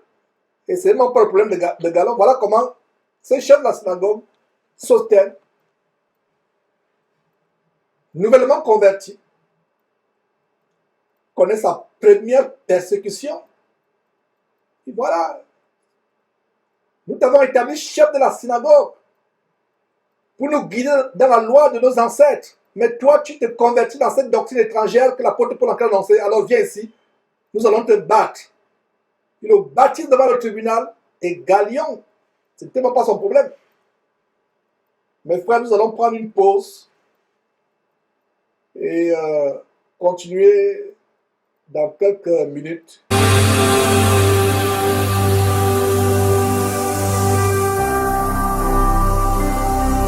Jésus-Christ TV, vous connaîtrez la vérité et la vérité vous affranchira. Mes frères et sœurs, avant de continuer, après cette pause, il y a ce que Brigitte Techi dit sur YouTube. Je me bats pour être délivré. Je me bats pour en être délivré. Non, ce n'est pas ce qu'elle dit. Elle dit c'est plutôt Brigitte Techi du côté de YouTube. Je me bats pour être en sanctification, mais je n'arrive pas à laisser le pantalon. S'il vous plaît, priez pour moi. Et à Brigitte et à tous ceux qui suivent, comme je l'ai toujours dit, Dieu ne nous délivre pas de nos amis. Dieu nous délivre de nos ennemis. Dieu nous délivre de ceux que nous détestons terriblement et pas de ceux que nous aimons. Dieu ne sépare pas les amis. Dieu ne sépare pas les gens qui sont associés en amitié. Qu'est-ce que je veux dire par là? Si vous aimez quelque chose, vous aurez du mal à vous en débarrasser. Et bien des fois, les choses dont nous avons du mal à nous débarrasser sont la preuve de ce que notre amour vis-à-vis de Dieu, notre amour pour Dieu n'est pas encore tellement grand. Et il y a des aspects où la prière n'est pas nécessaire, mais plutôt la discipline. Et c'est avec beaucoup d'amour que je le dis, Brigitte Techi. Dieu nous délivre de ce que nous détestons, pas de ce que nous aimons. Et il y a d'ailleurs un enseignement, une émission que j'avais faite, à savoir la délivrance de l'esprit du monde. Cet esprit du monde qui se manifeste par la mondanité, la frivolité, la volupté, vouloir ressembler au monde, vouloir être apprécié par le monde. Et pour des femmes qui ont du mal à se débarrasser des habits entre guillemets sexy, qui font d'elle un objet de sexe, est-ce que vous pouvez voir le nombre de personnes que vous entraînez en enfer? Vous savez, Jésus a dit, si quelqu'un regarde une femme pour la convoiter, il a déjà commis l'adultère avec cette femme dans son cœur. Dans la rue, combien de personnes se retournent pour vous convoiter? Surtout les femmes africaines qui ont des derrières imposants. Vous portez des choses qui mouillent votre corps, qui vous rendent nu. On voit toutes les courbes, les formations de votre corps, toutes les courbes. Et nous devons nous débarrasser de ces choses. Quand on a du mal à se débarrasser de quelque chose, ça montre où est notre amour pour Dieu. Notre amour pour Dieu doit être au-dessus de toutes choses. Et si je peux aussi dire ceci en guise d'aide, quand vous vous habillez, avant de sortir de votre maison, posez-vous deux questions. Est-ce que je m'habille pour... première question, est-ce que je m'habille pour plaire à Dieu ou pour plaire aux hommes? afin que quelqu'un dans mon lieu de travail m'apprécie, un collègue de classe, un camarade de classe m'apprécie, ou quelqu'un voisin du quartier m'apprécie. Est-ce que je m'habille pour plaire à Dieu, pour être apprécié ou pour plaire aux hommes?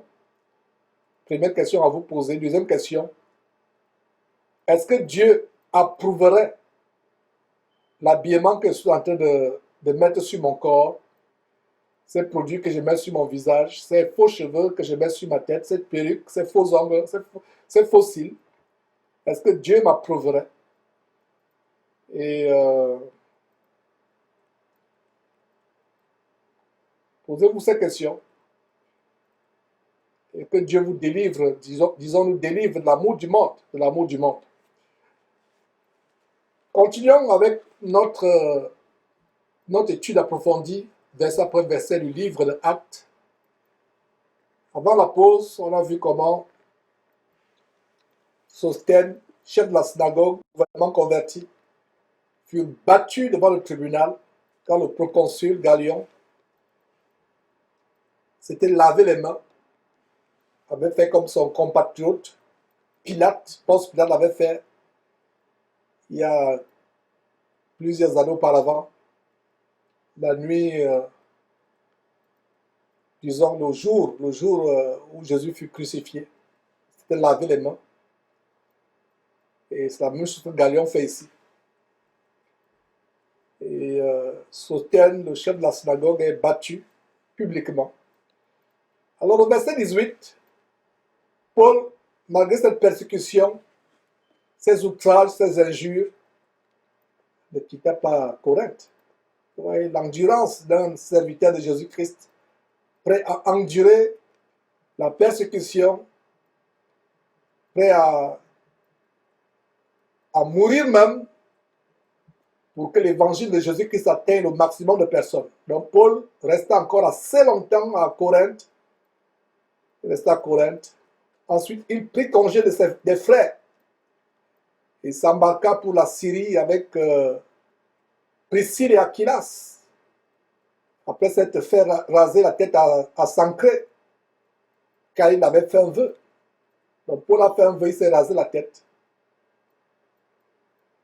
Et il y a un jeune homme que nous avons exposé, qui a été avec nous par le passé, mais qui s'est dérouté, qui enseigne les doctrines de démons. Ce jeune Barwani du côté du Canada, qui enseigne que Jésus-Christ est en même temps son propre père et son propre fils. Et ce jeune homme a fait une vidéo où il déchiquetait la parole de Dieu en disant que les serviteurs de Dieu doivent laisser pousser la barbe sans la couper, doivent se laisser pousser les cheveux sans couper cela, sans les couper. Et je pense qu'il parlait de la barbe, pousser la barbe.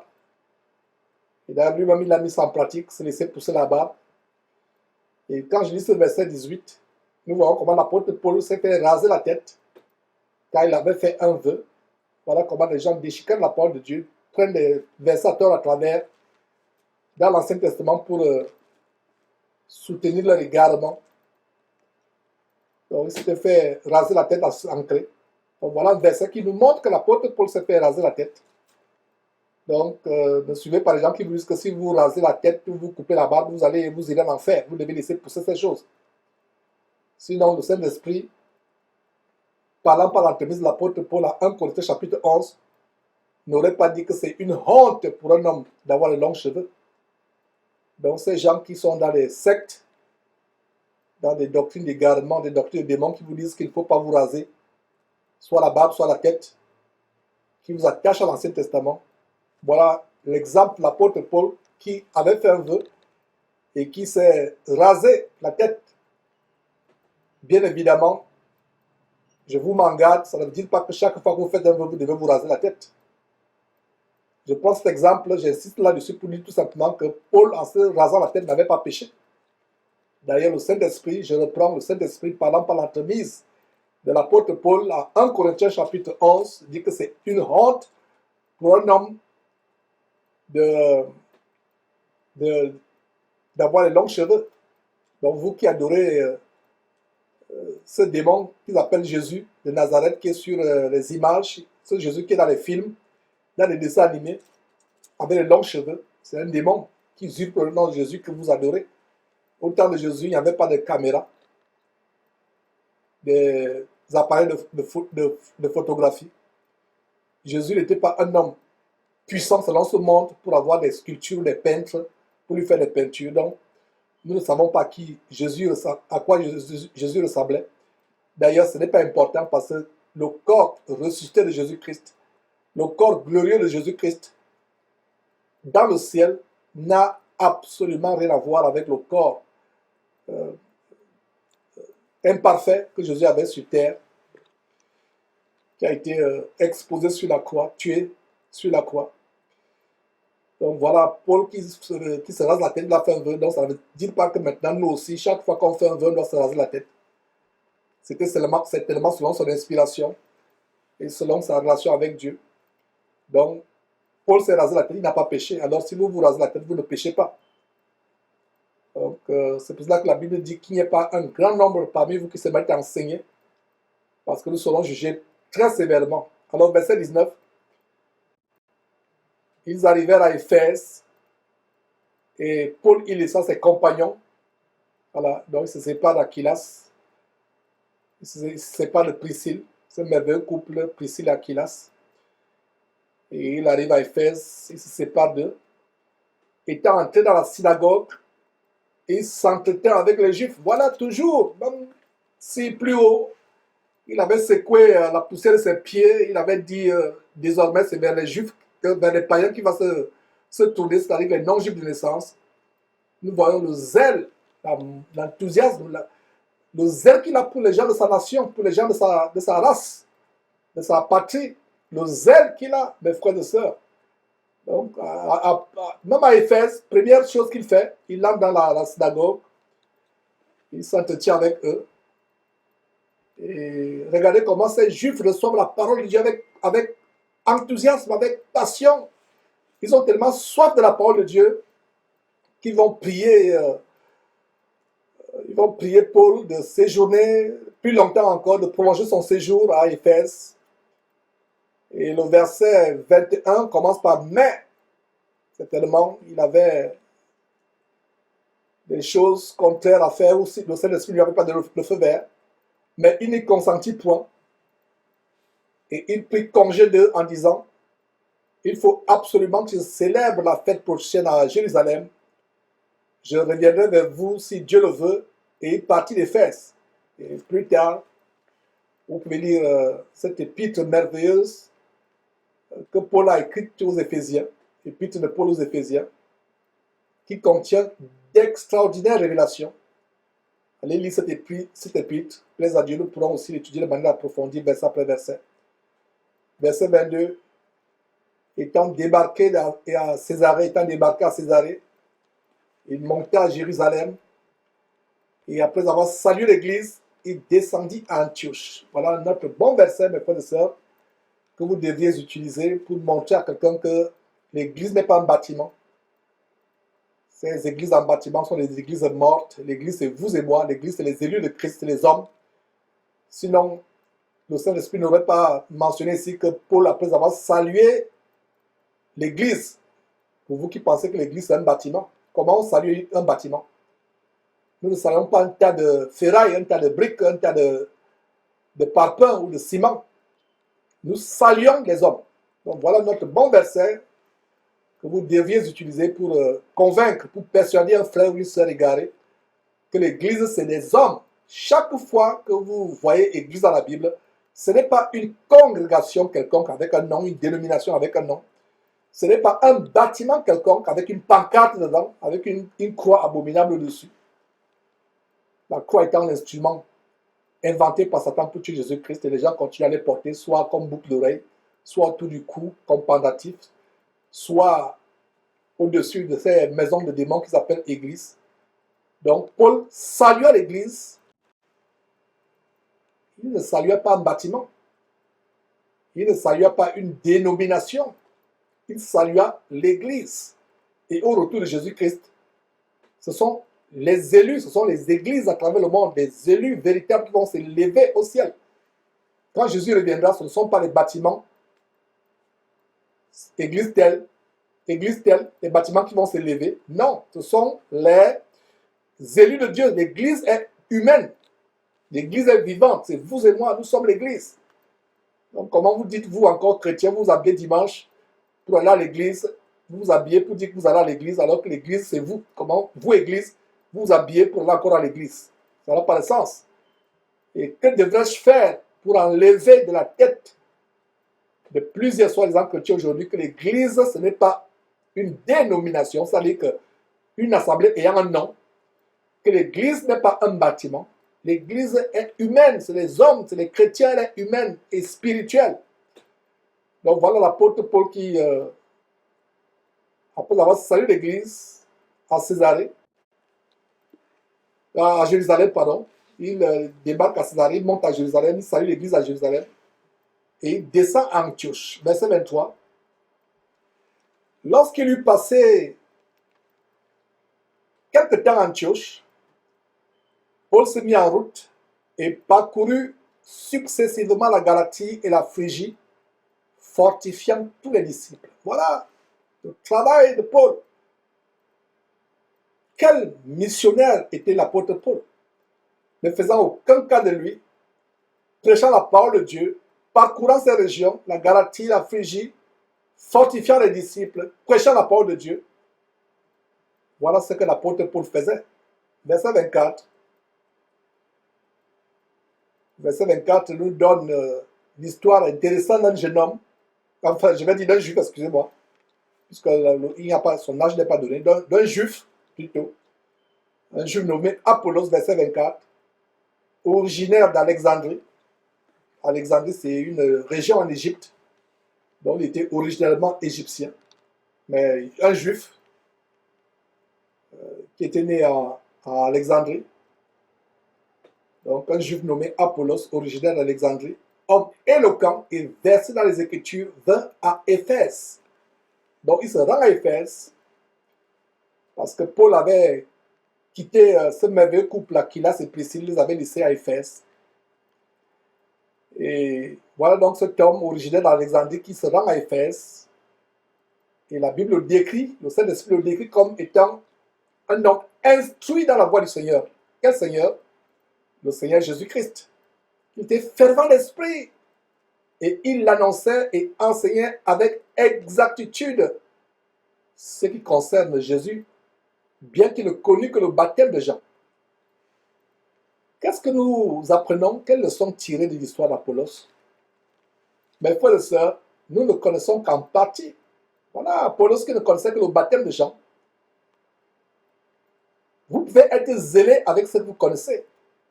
Vous pouvez être fervent d'esprit, zélé, fervent d'esprit avec ce que vous connaissez. Apollos ne connaissait qu'en partie. Il n'avait jamais expérimenté le baptême de Jésus-Christ, le baptême du Saint-Esprit. Parce que Jean-Baptiste a dit, moi je vous baptise d'eau pour vous amener à la repentance, mais celui qui vient après moi, il est plus puissant que moi. Jean-Baptiste faisant référence au merveilleux Seigneur Jésus-Christ. Celui qui vient après moi, le Seigneur Jésus-Christ, après moi, Jean-Baptiste, il est plus puissant que moi. Je ne suis même pas dit de porter ses souliers. Lui, il vous baptisera du Saint-Esprit et du feu. Donc voilà quelqu'un qui se limitait tout simplement au baptême de Jean. Il ne connaissait qu'en partie. Mais qu'est-ce que nous apprenons? Il était fervent. Il était fervent d'esprit. Instruit dans la voie du Seigneur. C'était un croyant chrétien, un disciple de Jésus-Christ, fervent. Mais il ne connaissait que le baptême de Jean. Il y a des gens qui me disent, Georges, je suis dans une ville. Il n'y a personne pour me baptiser. Il n'y a personne avec qui communier. Soyez patient. Sois patient, mon frère. Sois patiente, ma soeur. Voilà un homme qui ne se souciait pas du fait qu'il ne connaissait qu'en partie. Il était zélé, engagé dans la voie du Seigneur, instruit dans la voie du Seigneur, fervent d'esprit. C'est-à-dire qu'un homme tellement bouillonnant pour la parole de Dieu, qui annonçait et enseignait comment, avec exactitude, tout ce qui concerne le Seigneur Jésus-Christ. Mais il avait une lacune. il manquait de connaissances au sujet du véritable baptême, le baptême du Saint-Esprit. Ils ne connaissaient que le baptême de Jean, le baptême qui nous amène à la repentance. Et que cela nous serve d'encouragement. Ce n'est pas en un jour ou en un an que vous pouvez connaître tout dans la Bible ou avoir tout.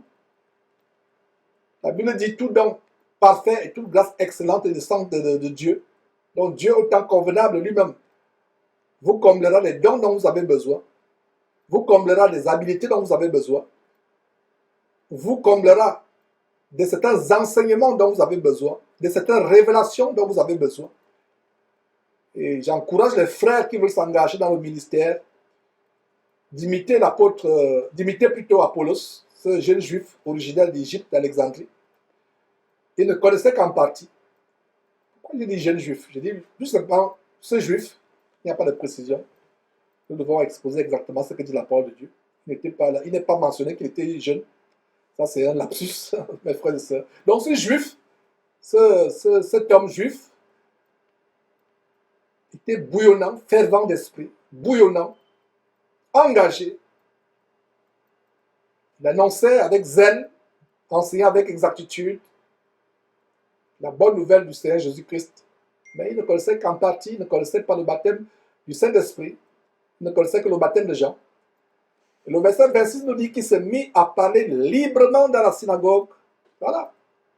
Dieu lui a fait grâce de ne pas être persécuté, de parler librement. Et tout ce qui nous arrive, mes frères et sœurs, arrive à dessein. Rien ne nous arrive si Dieu n'a permis. Donc il s'est mis à parler librement dans la synagogue. Aquilas et Priscille, l'ayant entendu, le prirent avec eux et lui exposaient plus exactement la voix de Dieu. Ce verset nous montre, mes frères et sœurs, la grande miséricorde de Dieu.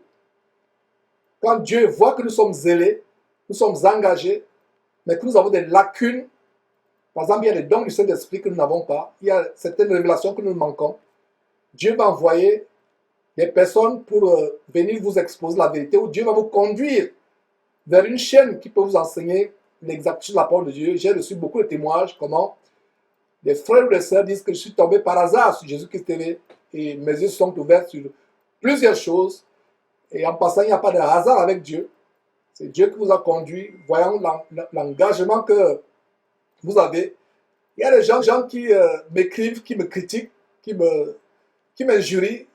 Et ils font des critiques telles que genre, tu ne fais que dénoncer, il n'y a pas de vidéo d'enseignement. On n'a jamais vu un seul enseignement sur ta chaîne. On n'a jamais vu un seul enseignement. Je souris pourquoi? Parce que c'est exactement ce que je suis en train de vous expliquer. Ces gens ne voient aucun enseignement parce que Dieu sait et voit leur cœur. Dieu sait qu'ils n'ont pas l'amour pour la vérité. Donc Dieu voit leurs yeux. Tout ce qu'ils voient sur Internet, c'est les dénonciations des faux pasteurs, Marcelo Tinassi, Castano, Karambine et autres. Ils se rassasient de ce qu'ils aiment. Ils disent, Georges, on n'a jamais vu un de tes enseignements sur Internet, on n'a jamais vu quand est-ce que tu vas enseigner, tu ne fais que dénoncer. S'ils pouvaient savoir que nous avons des centaines et des centaines et des centaines d'enseignements purement bibliques, 100% parole de Dieu, même pas une image, même pas une dénonciation, 100% biblique. Mais pourquoi ils ne découvrent pas cela? Vous vous posez la question. Mais pourquoi toi qui me suis actuellement, tu as découvert Jésus-Christ TV comme ça par hasard, entre guillemets, parce qu'avec Dieu, il n'y a pas de hasard. Pourquoi? Toi, tu as découvert, pourquoi eux n'ont pas découvert? C'est une grâce que tu aies découvert la parole de Dieu, parce que Dieu t'a conduit, Dieu a vu ton amour, ta soif pour la vérité.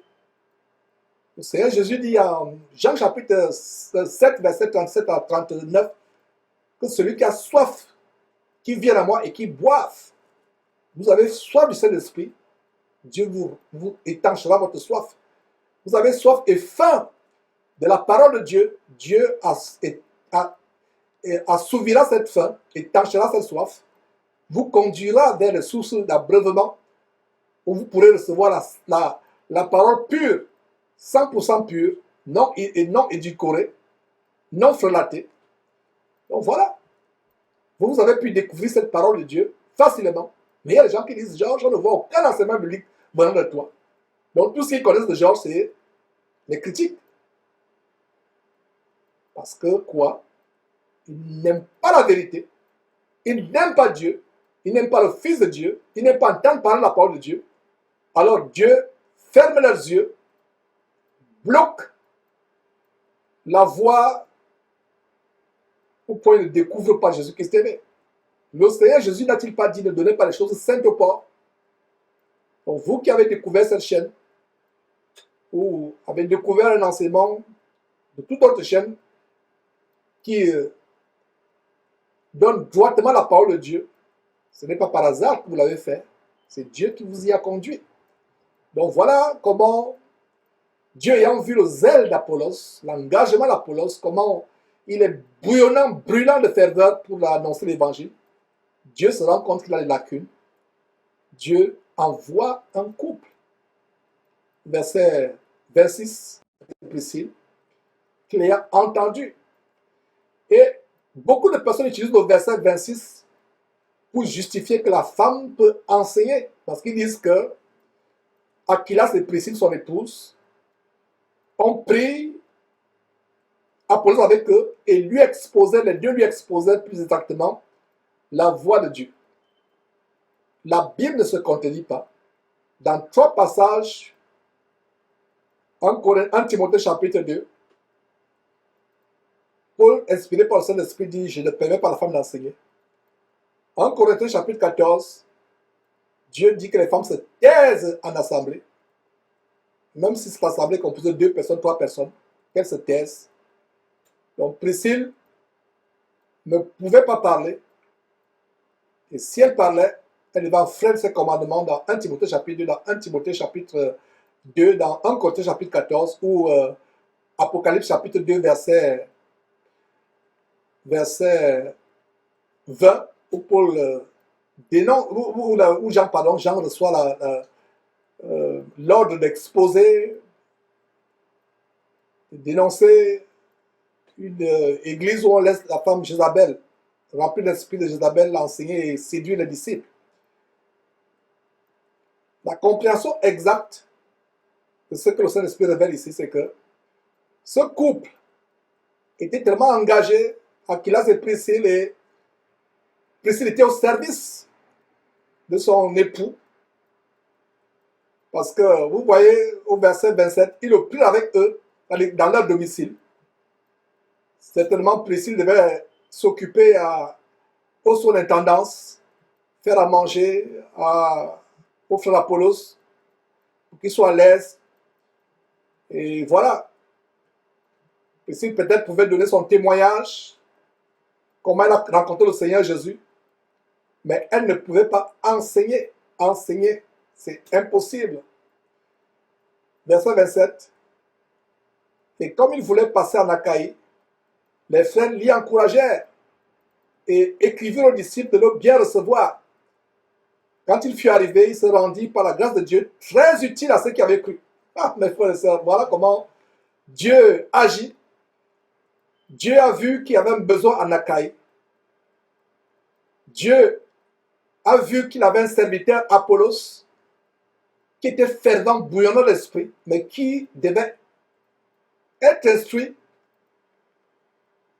par rapport au baptême du Saint-Esprit en Jésus-Christ.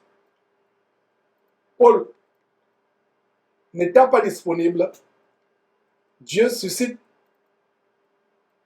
ce merveilleux couple Aquilas et Priscille. Et voilà comment Aquilas prépare Apollos à être plus utile au ministère, donc étant équipé, ayant été exposé plus exactement à la parole de Dieu plus exacte, ayant été exposé à la parole de Dieu plus exacte.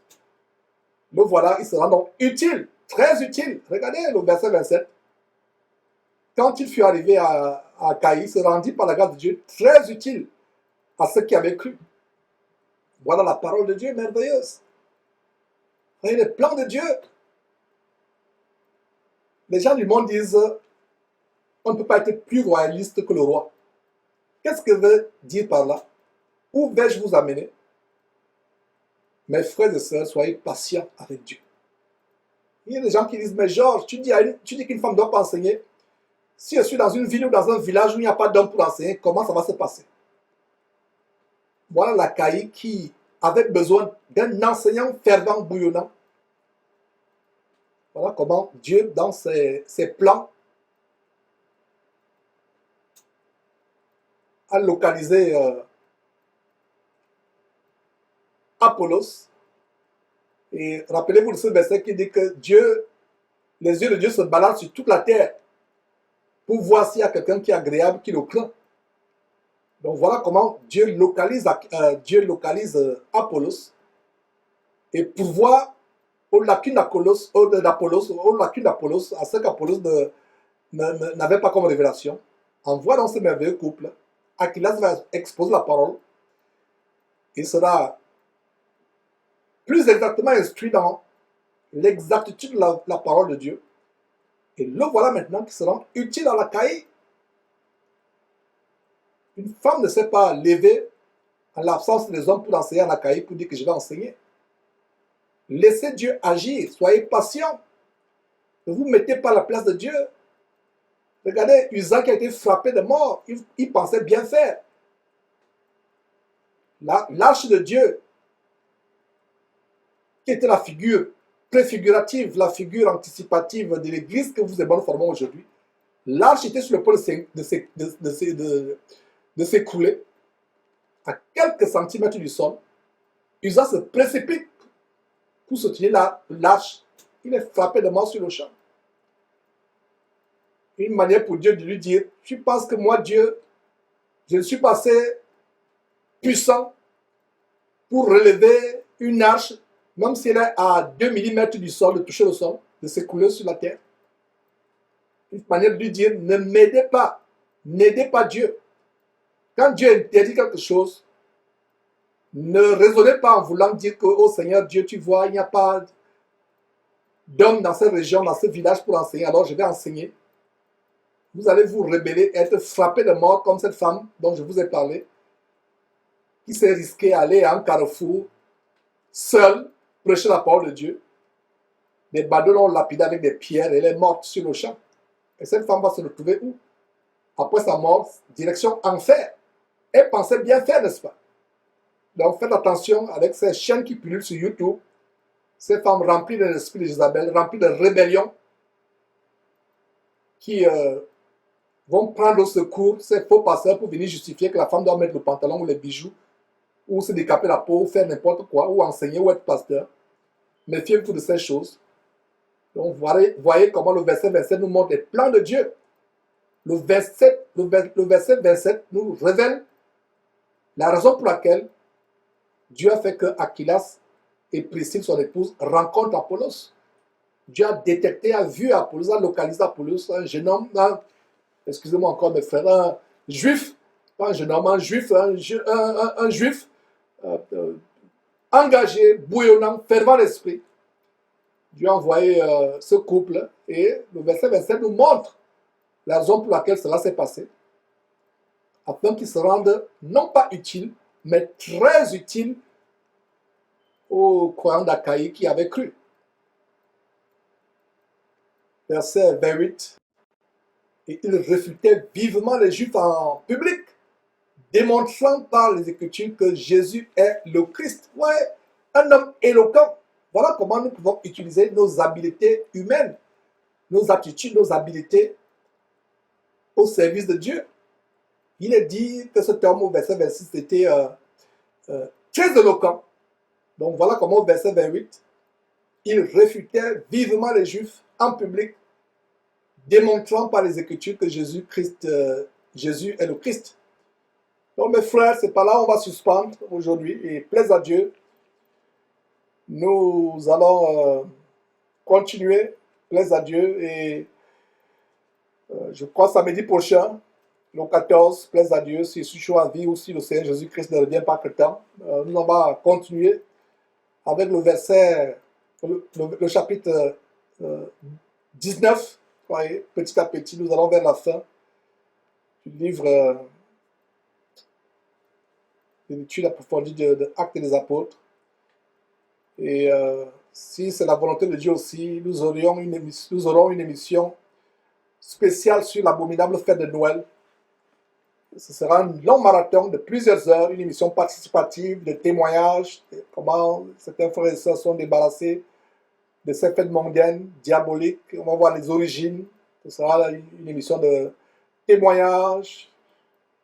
Et vous pourrez aussi poser des questions, mais les questions devront se limiter rien qu'au fait abominable de Noël de Saint-Sylvestre. Donc, plaise à Dieu, ce sera le dimanche 22 décembre. Donc, nous aurons notre émission samedi, le 21, l'émission sur l'étude approfondie de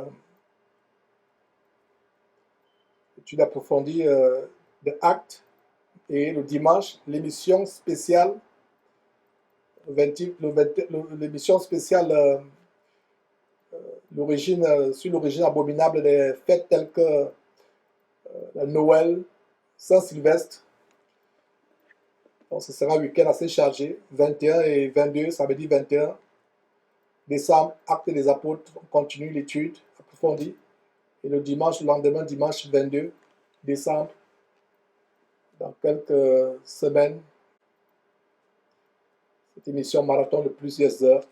Alors mes frères, je vous prie de vous joindre à nous, tout simplement pour dire merci à Dieu qui a permis que cette émission se passe sans complications. Et c'est une grâce et remercions-nous pour cela. Éternel Dieu, nous te rendons grâce pour cette émission qui s'est bien déroulée. Seigneur, que nous ne soyons pas des auditeurs oublieux qui écoutent ces paroles d'une oreille et qui les font sortir d'une autre oreille, et que nous les gardions, Seigneur Dieu, que nous marchions conformément à ces paroles, que nous les mettions en pratique et que nous serons transformés, changés. Merci, grand Dieu, pour cette émission que tu as rendue disponible aujourd'hui. Au nom de Jésus-Christ. Amen.